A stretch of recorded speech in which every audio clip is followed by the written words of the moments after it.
Good day, lecturer. My name is Kiwei Bin, and I'm the leader for this group presentation. The topic we chose was war and conflict. We are going to discuss about war in Afghanistan. We are going to talk about the background, the concept, and the theory of this war. Now, I would like to pass to Li Ping to start our presentation. Thank you, Wei Bin. I will introduce you the background of the war in Afghanistan from these three aspects. The Afghan War is a war between the US-led coalition forces against Al-Qaeda and the Taliban. Next, I will briefly introduce the process of the war. The Afghan War broke out on October 7, 2001. In 2002, the US military launched on the Operation Anaconda against Taliban militants, and the Operation Anaconda was successful. In 2008, the United States accidentally killed Afghan people and the violence in Afghanistan escalated. Special forces killed Osama bin Laden in 2011. The US held preliminary peace talks with the Taliban leaders. Finally, peace negotiations resumed and the US and the Taliban signed a peace deal in 2020. Next, there are three main reasons for the outbreak of this war. First, on September 11, 2001, a series of terrorism attacks in the United States killed nearly 3,000 people. The Afghan War is the United States' revenge on the September 11 incident and a guide to the war on terrorism. The second is that the Taliban government's support for bin Laden has become the main reason for the United States to target Afghanistan. The United States required the Taliban government to hand over high-level al-Qaeda to the United States, but the Taliban government refused to talk to the United States. The third is that the geostrategic and economic interest become the root cause of the war in Afghanistan. That's all for my part, and now I will pass to Pang Wei to continue presentation. Thank you, Li Ping. Now, my friend and I will describe the relationship between the war in Afghanistan and international politics through from the perspective of intergovernmental organization and terrorism, which are components of international politics. The operating state of international politics is divided into competition, cooperation, and conflict. International conflicts are confrontations between countries due to their different interests. International war is the highest level of international conflict. The war in Afghanistan, which belongs to the war on terrorism, is an international war because the participating parties include IGO and the war on terrorism will change the international situation.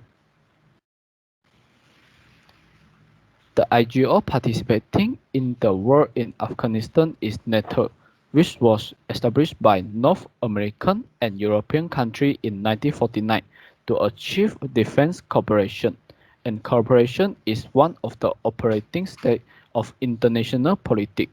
NATO is an important military force of the war on terrorism, also the member of International Security Assistance Force (ISAF). Now I pass the presentation to Jin Kai. Thank you, Pang Wei. I will describe the terrorism and color development of war in Afghanistan. Terrorism is the art of deliberately creating panic of a specific purpose. The war on terror to eliminate international terrorism. First, prevent terrorists acquiring weapons of mass destruction and laughing attack on any country. Second, spread freedom and democracy and end support for terrorism.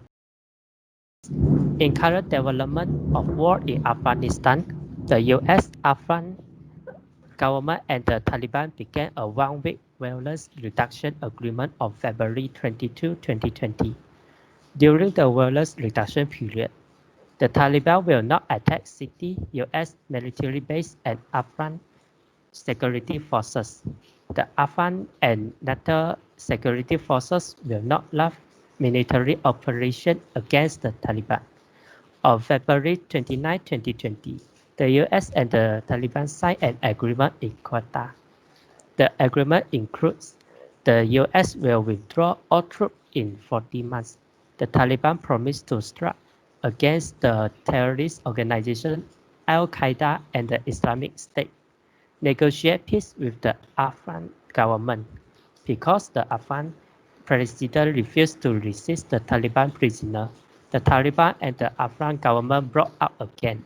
On September 12, 2020, the Afghan government and the Taliban held negotiations in Qaeda hope that the Taliban will take the lead in the ceasefire, but the Taliban refused to accept it. Now I will pass to Fabi to continue presentation. Okay, thank you, Jin Kai. Now I talk about the human rights. Human rights are the basic right and freedom that belong to every person, and everyone is entitled to this right without any discrimination.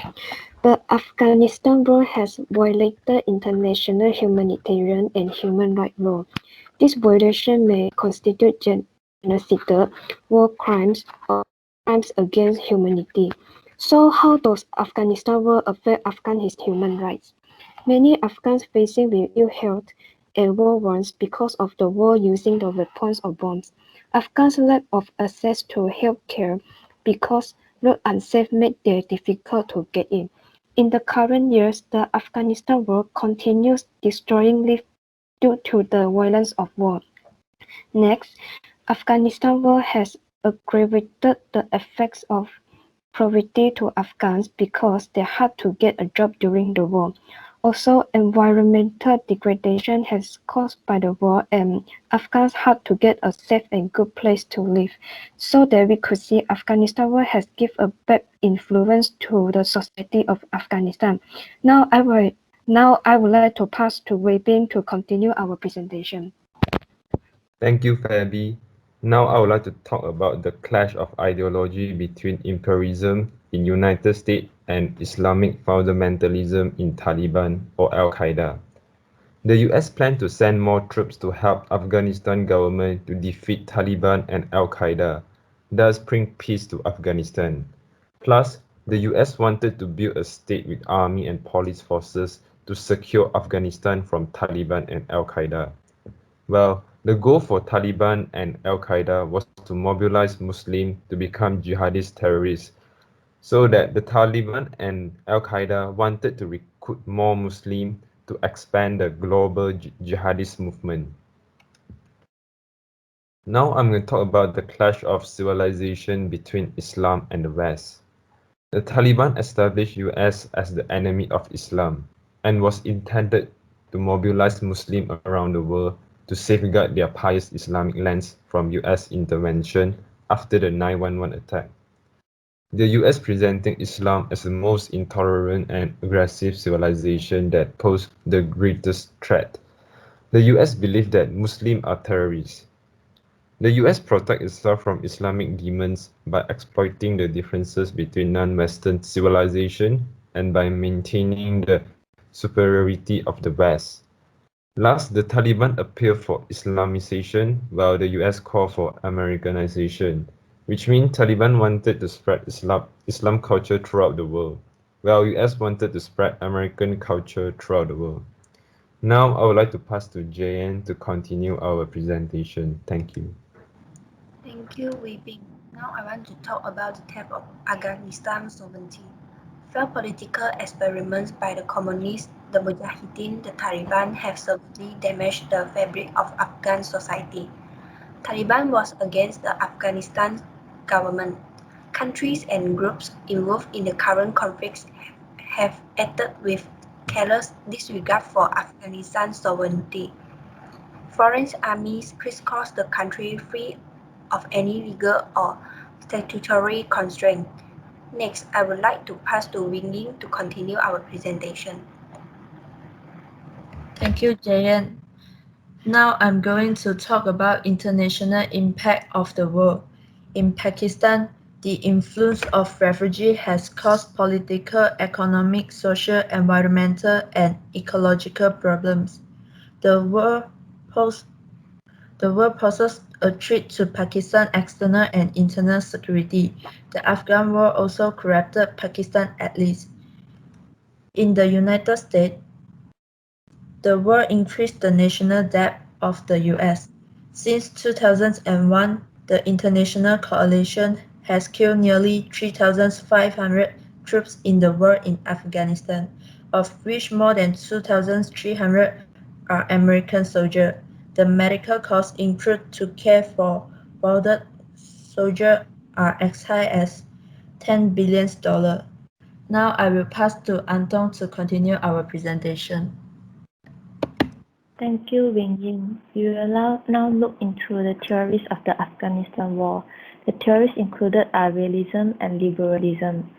Firstly, from the realism aspect, the United States wanted to maintain its national security. The September 11 terrorist attacks by Al-Qaeda on the United States has threatened national security of the United States. Therefore, United States launched airstrikes against Afghanistan to maintain its own national security and position. Other than that, it is also about self-interest. In order to attain and protect the United States' national interests within Afghanistan, President George Walker Bush also invoked the legalistic sphere from the United Nations Security Council Resolution, NATO Article 5, and the United States Congressional Authorization for the use of force against Al-Qaeda. Next, I will pass the presentation to Fei Shu. Thank you, Anton. Now I will talk about the balance of power from realism in this war. We can see that Al-Qaeda and Taliban are allies. This can be proved when Taliban protected Al-Qaeda militant leader and refused to hand over Osama bin Laden, who plotted twin suicide attacks on the United States in Afghanistan, to President George W. Bush. On the other hand, US, Afghan government and North Atlantic Treaty Organization are allies. The evidence are US military protected Afghans from Taliban attacks for their first free election. Besides that, US, North Atlantic Treaty Organization and Afghan allies killed a Taliban commander, who is Mullah Dadullah, in 2007. Next, we can see the theory of realism in this war through their core capability of military. On 11 September 2001, there were terrorist attacks by Al-Qaeda against the US. Then on 7 October 2001, US forces began airstrikes on Taliban Al-Qaeda forces. After that, on December 2001, US forces also bombed the Tora Bora cave complex in eastern Afghanistan, where bin Laden is hiding. Now I will pass to Trace. Thank you, Feshu. We also can see the theory of liberalism in this war. The actors in this war include state and non-state actors. The state actors are United States and Afghanistan, while the non-state actors include IGO, which is North Atlantic Treaty Organization, and terrorist group, which is Taliban and Al-Qaeda.